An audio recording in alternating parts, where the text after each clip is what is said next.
Let your shoulders drop. Let your jaw relax. Let yourself settle into this moment. Tonight, I will take you into an ancient forest, a place where there are no clocks, no phones, no tomorrow's anxieties. Only stories, moonlight, and the stillness of night. Are you ready? Then, let us begin. Welcome to the dark forest. You think you know the story of Little Red Riding Hood. You remember that version, don't you? A little girl walks into the forest, meets a wolf, the wolf eats her and her grandmother. Then a brave hunter bursts through the door, cuts open the wolf's belly with his axe, and out they come, alive, unharmed. Everyone lives happily ever after. That's not the real story. That's the version we were allowed to hear. Tonight, I'm going to tell you the version that French mothers whispered to each other in the 17th century, after the children had gone to sleep. The version they told in low voices, while sitting by the fire, their needles moving through fabric, their hands never stopping. In that version, there is no hunter, no rescue, only choices and consequences. Let me take you there. Close your eyes. Imagine. It's a winter evening in rural France, sometime in the 1600s. The year doesn't matter. Time moves differently in the countryside. What matters are the seasons, the harvests, the stories. The sun has set hours ago. Inside a small cottage, the fire is the only source of light. The flames cast dancing shadows on the stone walls. 3 women sit in a circle. Their hands are busy. One is spinning wool, another is mending a shirt, the third is sewing a hem. But their mouths are busy too. They're telling stories. Not the stories they tell their children during the day. Not the ones with happy endings and moral lessons delivered in clear, bright voices. No, these are the stories they tell each other, woman to woman, in the dark. Stories about choices, about danger, about the things that happen when you stray from the path. One of the women begins to speak. Her voice is low, almost a murmur. The others lean in closer to hear. "Did you hear," she says, "about the girl from the next village? The one who wore the red cape?" The other women know this story. They've heard versions of it before, but they want to hear it again. Because every time it's told, it reveals something new, something true. She was sent to her grandmother's house, the woman continues, her needle still moving through fabric. Through the forest. Alone. One of the others makes a soft sound, something between sympathy and judgment. Her mother should have known better, someone murmurs. Her mother did know better, the storyteller replies. But what choice did she have? The grandmother was sick. Someone had to bring her food. This is not just a story about a girl in a red cape. This is a story about every young woman who must leave safety and walk through the forest. Every daughter who must grow up and face the world. Every choice that seems simple but isn't. In those days, the forest was not a place for leisure walks. It was not a park with marked trails and benches. The forest was dark, dense, and deep. It was where wolves lived, where strangers hid, where girls who wandered off the path were never seen again. The mothers knew this. The grandmothers knew this. They had all walked through the forest in their youth. They had all made it to the other side. But not everyone did. And so they told this story, not to frighten, exactly, but to prepare, to warn, to pass down the knowledge that could mean the difference between survival and something else. Tell it properly, one of the women says. Tell it from the beginning. The storyteller nods. She puts down her sewing for a moment, looks into the fire, and begins. The path of needles and the path of pins. Once upon a time, the woman says, and even though these are the words of fairy tales, her voice holds no lightness. There lived a young girl on the edge of a great forest. Let me paint her for you. She is not a child. She is perhaps 15, 16 years old. Old enough to be married, in those days. Old enough to know about blood and bodies and the way men look at women. Her grandmother had made her a cape from red wool. Expensive, that red dye. Difficult to make. The color of ripe cherries, of wine, of blood. Why red? Red is the color of life, of fertility, of womanhood.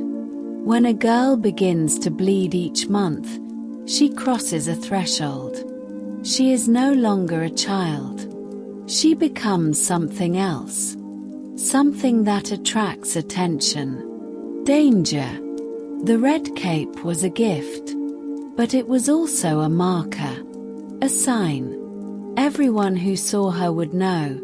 Here is a young woman, ripe, ready. One morning, her mother calls her. Your grandmother is ill, her mother says. Take her this basket. There's bread, and wine, and a little butter. Go through the forest. But stay on the path. Do you hear me? Stay on the path. The girl nods. She has walked this path before. She knows the way.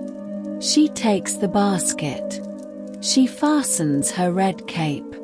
She steps out of the cottage and into the morning light. The forest in the morning is not frightening. Sunlight filters through the leaves, creating patterns of gold and green. Birds sing. Somewhere, water runs over stones. The girl walks steadily. She's not afraid. Not yet. This is where the oldest versions of the story begin differently. In those ancient tellings, as the girl enters the forest, she comes to a fork in the path. And standing at that fork, she sees something. In some versions, it's a woman. An old woman, hunched and strange.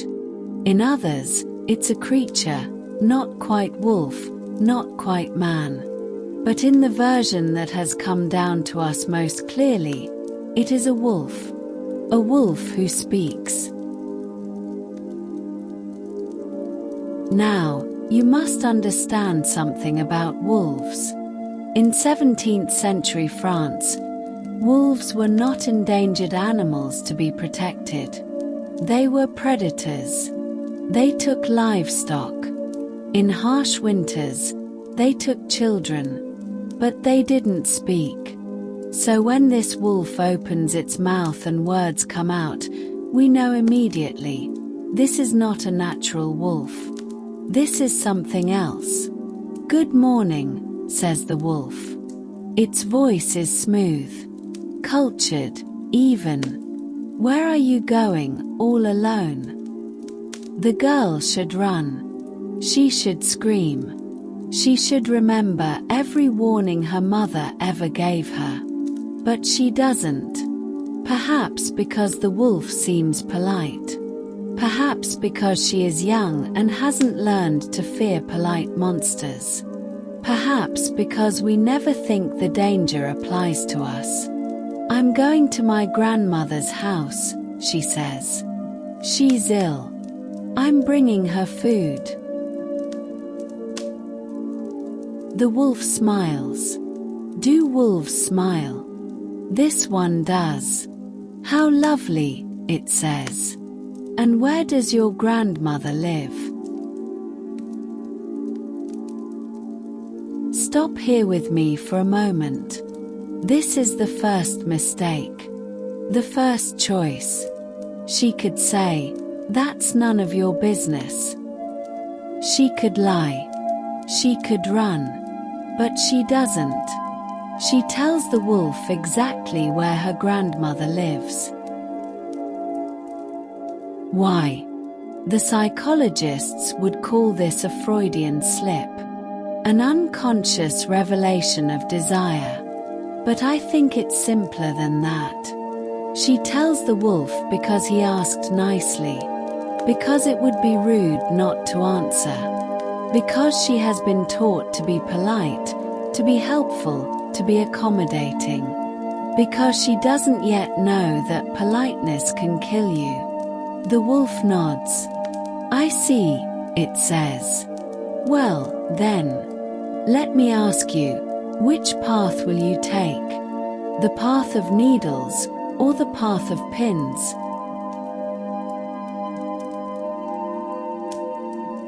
The path of needles. The path of pins.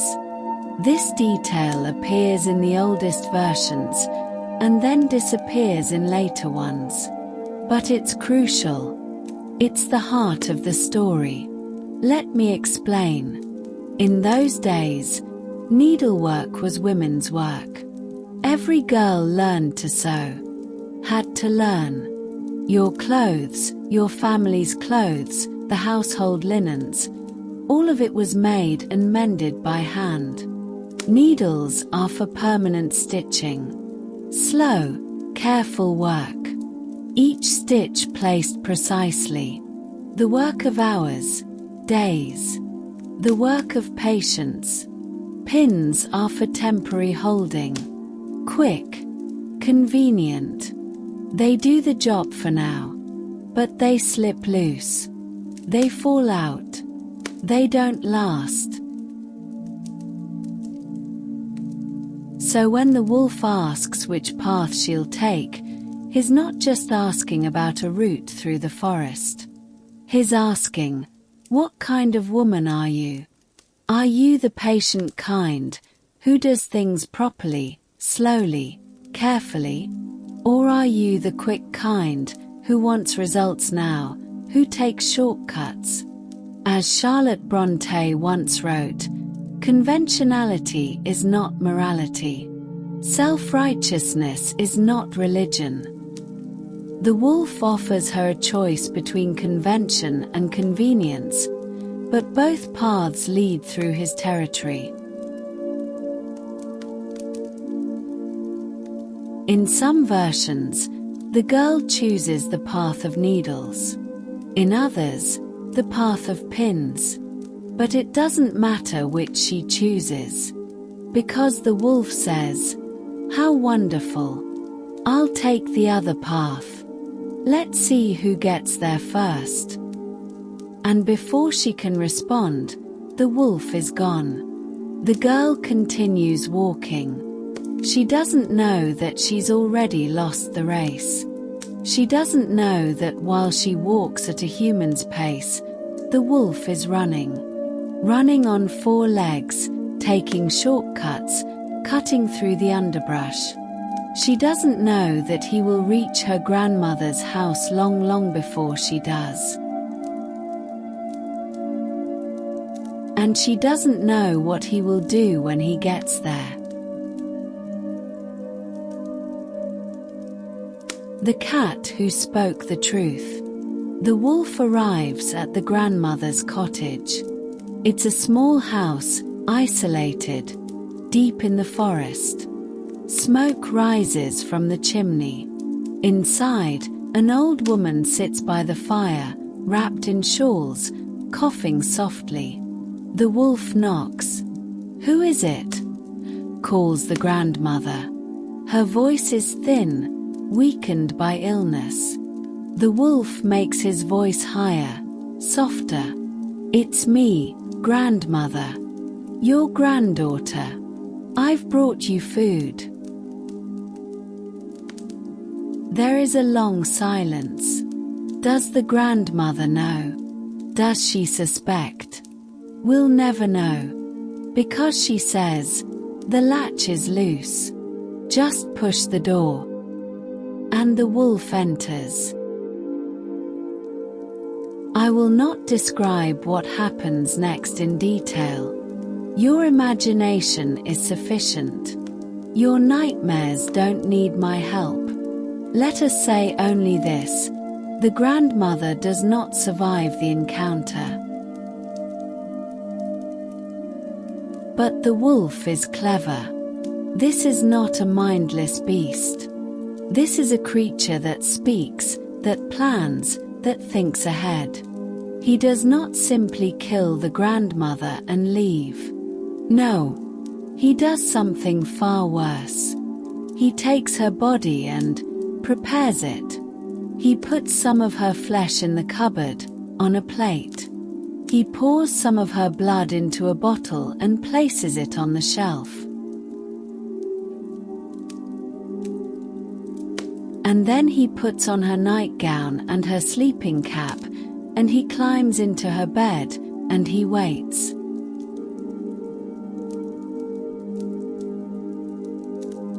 Sit with that image for a moment. The wolf, wearing the grandmother's clothes, lying in the grandmother's bed. The grandmother's flesh in the cupboard. Her blood on the shelf. And outside, the girl in the red cape, still walking, still innocent, still believing this is just an ordinary day. This is what the old stories understood that we've forgotten. Evil doesn't always announce itself. It wears familiar faces. It speaks in gentle voices. It waits in places that should be safe. As Bronte wrote in Jane Eyre, "I would always rather be happy than dignified." But what happens when happiness requires us to ignore what we know to be true? After some time, hours, perhaps, the girl arrives. She has picked some flowers along the way. She has listened to the birds. She has enjoyed the walk through the forest. She feels pleased with herself for being helpful, for taking care of her grandmother. She knocks on the door. "Grandmother," she calls. "It's me. I've brought you food." From inside, a voice, rough, strange, but recognizable, says, "Come in, child." The door is open. The girl enters the cottage. It's darker inside than she expected. The shutters are closed. Only the fire provides light, and it's burning low. "Grandmother," she says, peering into the dimness. "Are you in bed?" "Yes, child," says the voice from the bed. "I'm feeling very weak. Come, sit with me." The girl walks toward the bed. But as she passes the cupboard and the shelf, the wolf speaks again. "You must be hungry from your journey, child. There's meat in the cupboard, and wine on the shelf. Eat and drink before you come to me." The girl is hungry. The walk was long. So she sets down her basket and goes to the cupboard. She takes out the plate. She takes down the bottle. and she eats. The meat is strange, tough, an odd taste. The wine is thicker than wine should be, dark, almost black in the firelight.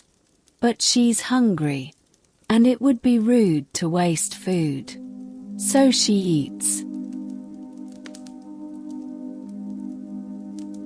And then comes the moment that was cut from every later version. The moment too horrible for children's ears. From the corner of the room, a small voice speaks. A cat. The grandmother's cat, hiding in the shadows. And the cat says, because in these old stories, animals could speak truth when humans wouldn't. Slut. Whore. To eat your grandmother's flesh and drink your grandmother's blood.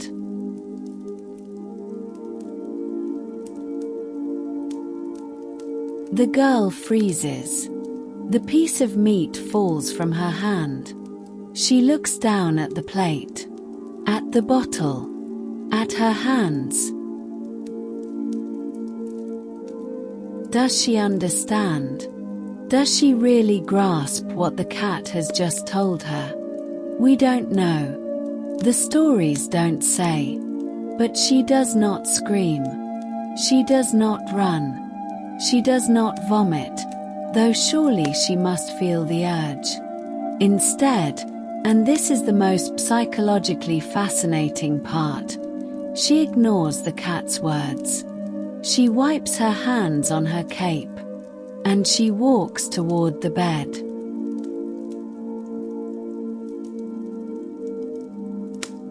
Why? Why does she continue toward the bed after that warning? The psychologists have theories. Perhaps it's denial, the mind refusing to accept an unbearable truth.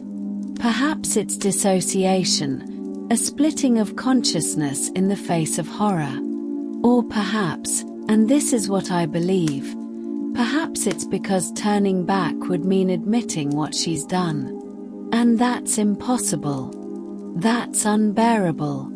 So she walks forward, into greater danger, because the alternative is to face the truth she's already swallowed. Bronte understood this impulse when she wrote, "I am no bird, and no net ensnares me. I am a free human being with an independent will." But what good is an independent will when we use it to walk toward our own destruction? "Come closer," says the voice from the bed. "Come, child. Sit with me." The girl approaches the bed. In the dim light, she can see the shape of her grandmother under the covers. But something is wrong. Something is off. "Grandmother," she says slowly, "I'm here." "Good," says the grandmother. Or the thing that sounds like the grandmother. "But you're still dressed. Take off your cape. Take off your dress. It's warm here by the fire. Come into bed with me." In the later versions, this detail is also removed. But in the original, it's explicit. The girl undresses. She takes off her red cape, her dress, everything, and she climbs, naked, into bed with the wolf. Now, we must pause here and understand something. This is not a story about a child. This is a story about a young woman on the threshold of sexuality. The undressing is not incidental. It's central. This is the moment of vulnerability, the moment of choice, the moment when innocence ends. She lies down beside the shape in the darkness, and she begins to notice things, strange things. The questions in the dark.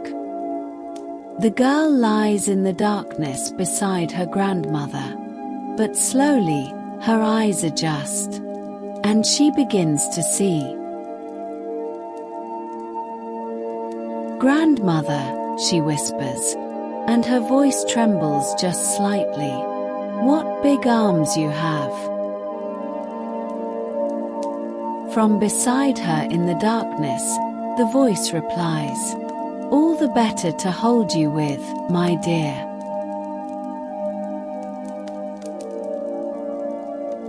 The girl's hand, without her quite meaning to, reaches out and touches her grandmother's arm. The skin is wrong, too rough, covered in something that feels like hair. "Grandmother," she says, and now there's a definite quaver in her voice. "What big legs you have. All the better to run with, my dear." Run. That's an odd thing for a grandmother to say. Grandmothers don't run. Especially not sick grandmothers, bedridden with illness. The girl's heart begins to beat faster.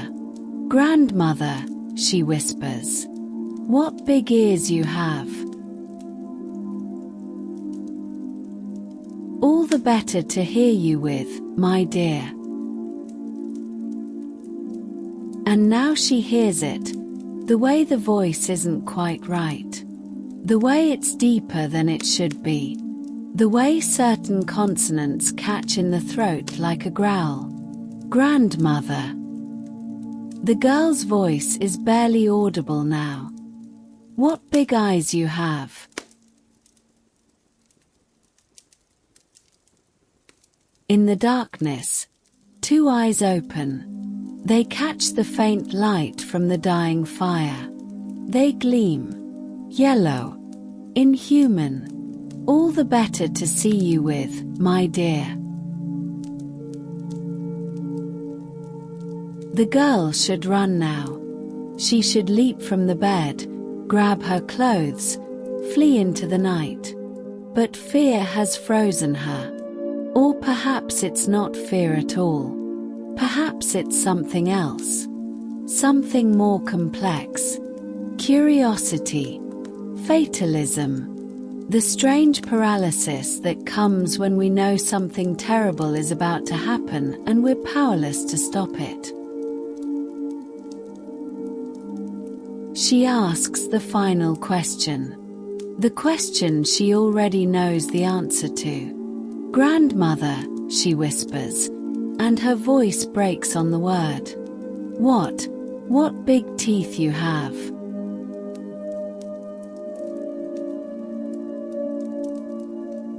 In the darkness, the shape beside her moves, rises.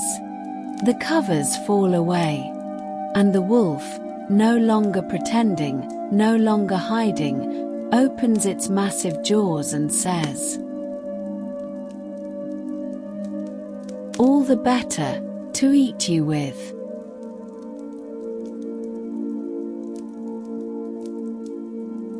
And that's where the story ends.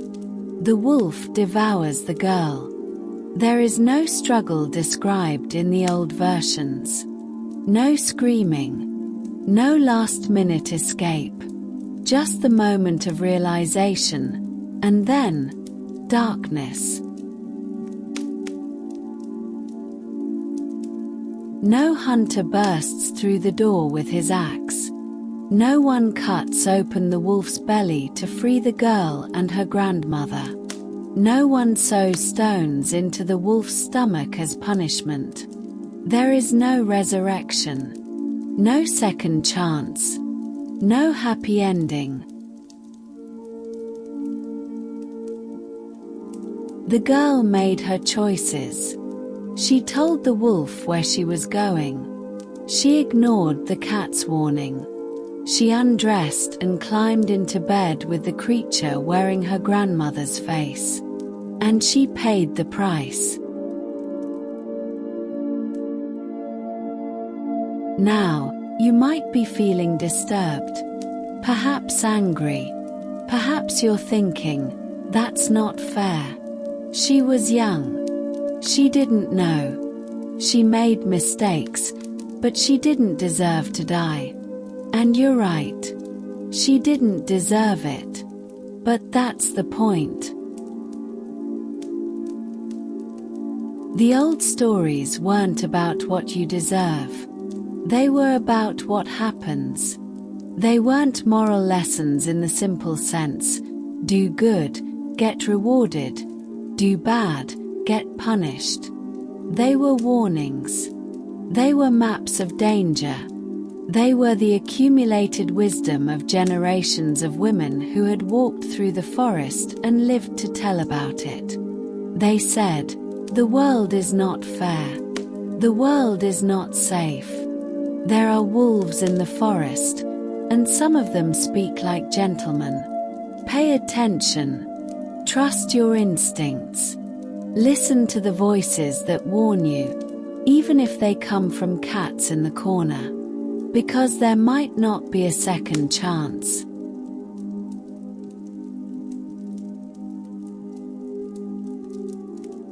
Why the ending changed. So when did the story change? When did the hunter appear? Let me take you forward in time. Out of that 17th century cottage where women whisper warnings by firelight. Forward to the world of books and printing presses and men who collect folk tales.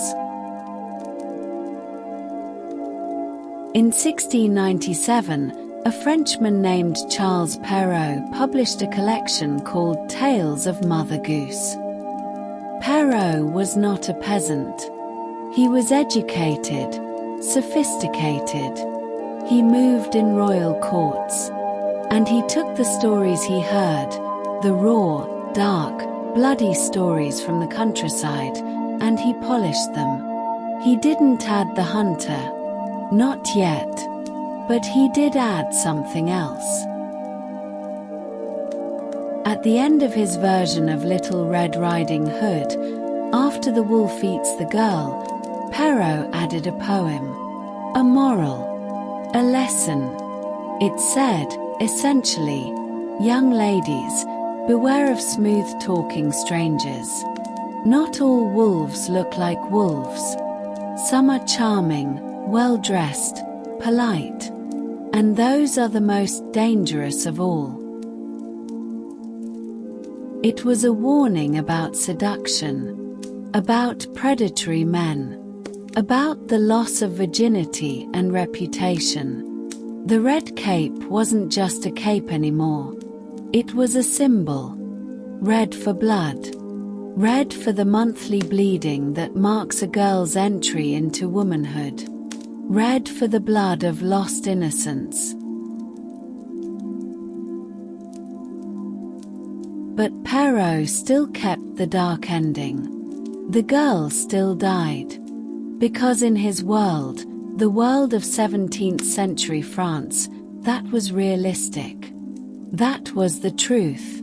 Young women who trusted the wrong men did not always survive the experience. Then came the brothers Grimm, Jacob and Wilhelm Grimm, two German scholars who, in the early 1800s, set out to collect folk tales from across the German-speaking lands.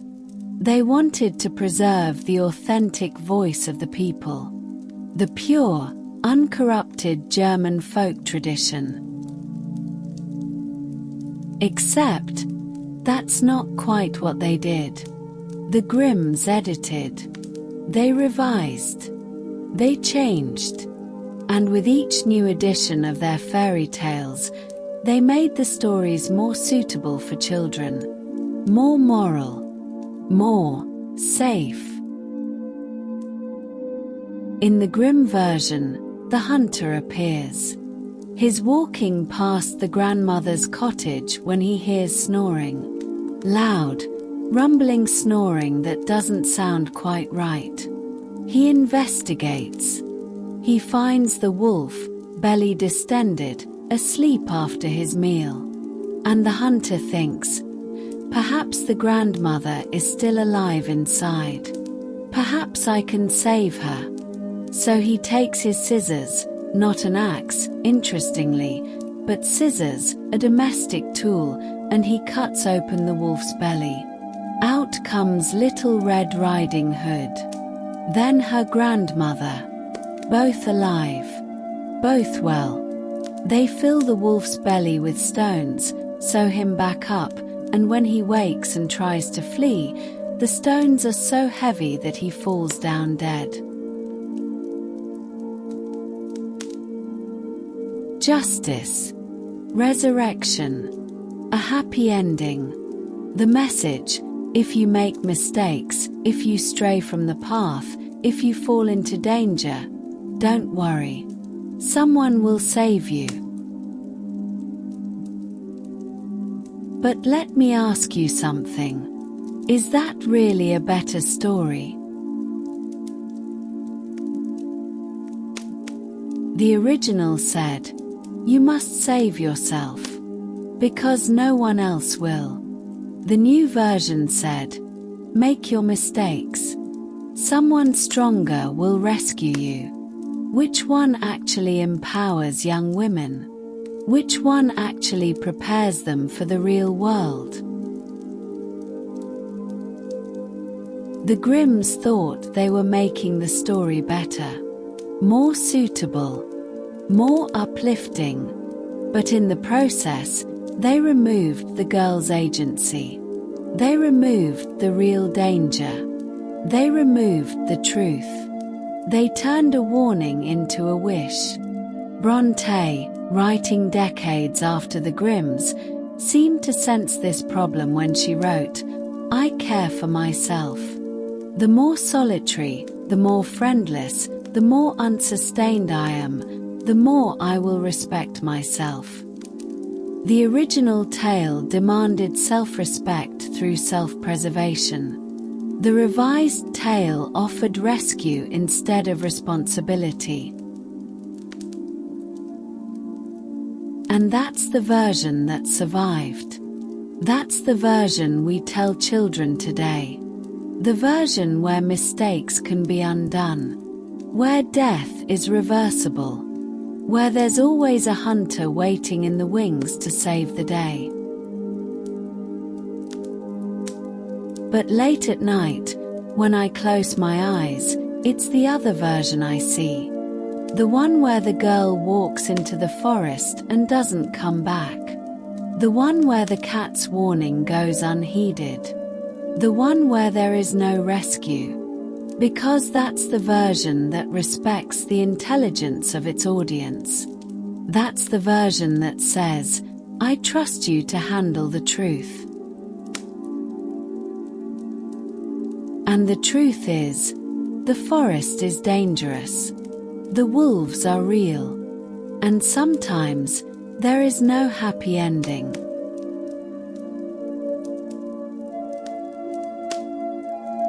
What we lost. So what did we lose when we changed the ending? Let me tell you what I think. We lost the acknowledgement that life has real consequences.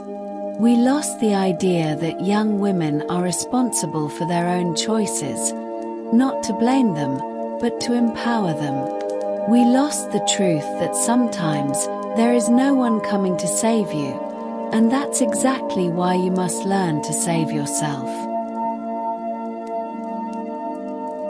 We lost the cat's voice. That small voice of warning, of intuition, of knowing something is wrong even when you can't articulate why. How many women have ignored that voice? How many have silenced their own instincts because it seemed impolite, paranoid, rude to listen? How many have climbed into bed with wolves because they didn't want to believe what the cat was telling them? We lost the path of needles and the path of pins. The question of what kind of person you choose to be. Patient or hasty. Careful or careless. permanent or temporary. We lost the understanding that the journey matters, not just the destination. That the choices you make along the way determine where you end up. And perhaps most importantly, we lost the darkness itself. The acknowledgement that the world contains real evil, real danger, real loss. When we give children only stories with happy endings, we lie to them. We tell them that everything always works out, that mistakes can always be fixed, that death is temporary and rescue is guaranteed. And then they grow up and discover that's not true. And they're not prepared.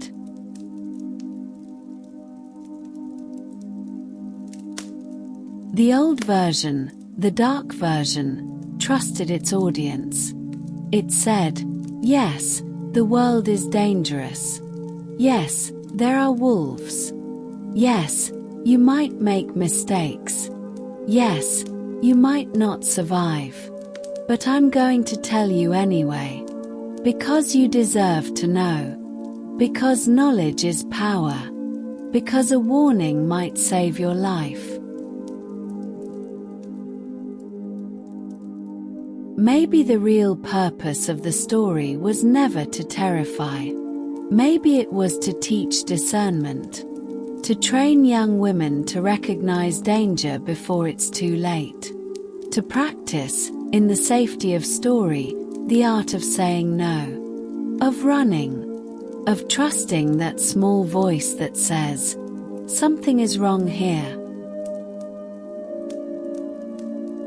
Because in the real forest, there are no second chances. In the real forest, there is no hunter with scissors. In the real forest, you must be your own rescuer. And perhaps that's the most liberating truth of all. Perhaps we don't need the hunter after all. Perhaps what we need is to remember that we ourselves carry the scissors. That we ourselves can recognize the wolf's voice, no matter how smoothly it speaks.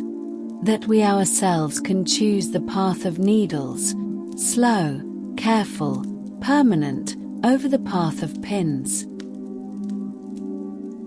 The girl in the red cape made her choices. Some were mistakes. Some were innocent. All were human. She told a stranger where she was going. She ignored a warning. She trusted when she should have been wary. And the story doesn't save her for it. But maybe in telling this story, in keeping alive this dark version, we save someone else. Maybe some young woman, walking through her own forest, meeting her own well-spoken wolf, will remember. Will hear, in the back of her mind, the cat's voice crying out. Will feel the wrongness of the situation before it's too late. Will choose differently. That's the power of the old stories. Not comfort, not false hope, but truth, and warning, and the accumulated wisdom of all those who walked through the darkness before us. As Bronte wrote in Villette, I believe in some blending of hope and sunshine sweetening the worst lots. I believe that this life is not all, neither the beginning nor the end. But to reach that sunshine, we must first acknowledge the darkness. We must walk through the forest with our eyes open. So tonight, as you drift towards sleep, don't feel sad for Little Red Riding Hood. Her story ended. But stories don't die. They transform. They persist. They warn. And somewhere, in some forest, a girl is walking. And she hears a voice, charming, polite, asking questions. And she remembers this story. And she runs. And she lives. And now, our journey through the dark forest comes to an end. Let's bring you gently back to this moment. To this room. To this night. Take a deep breath with me now. Breathe in. And breathe out. Feel your body, heavy and relaxed, sinking into your bed. Feel the safety of this moment. The walls around you. The roof above you. The lock on your door. You are safe here. The story we told tonight was dark. But you are not in that story. You are here. You are now. You are safe. And you carry with you now a gift. The gift of awareness. Of discernment. Of knowing that you can trust your own inner voice. That voice that warns you when something is wrong. Let your breathing slow and deepen. In. And out. In. And out. As you drift towards sleep, know this. You are not Little Red Riding Hood, waiting to be devoured. You are not the grandmother, defenseless in your bed. You are the storyteller, the keeper of wisdom, the one who remembers. And when you walk through your own forests, the forests of choices, of uncertainty, of risk, you will remember. You will hear the cat's warning. You will choose the path of needles. You will recognize the wolf's voice, no matter how sweetly it speaks. Now, let yourself drift. Let the images from tonight's story dissolve like mist in morning light. Let your mind grow quiet and still. Let sleep come, gentle and natural, like snow falling in a forest. Thank you for walking through the dark forest with me tonight. May your dreams be deep and peaceful. May you wake tomorrow with clarity and strength. And may you always, always listen when the cat speaks. Good night. Have a sweet dream.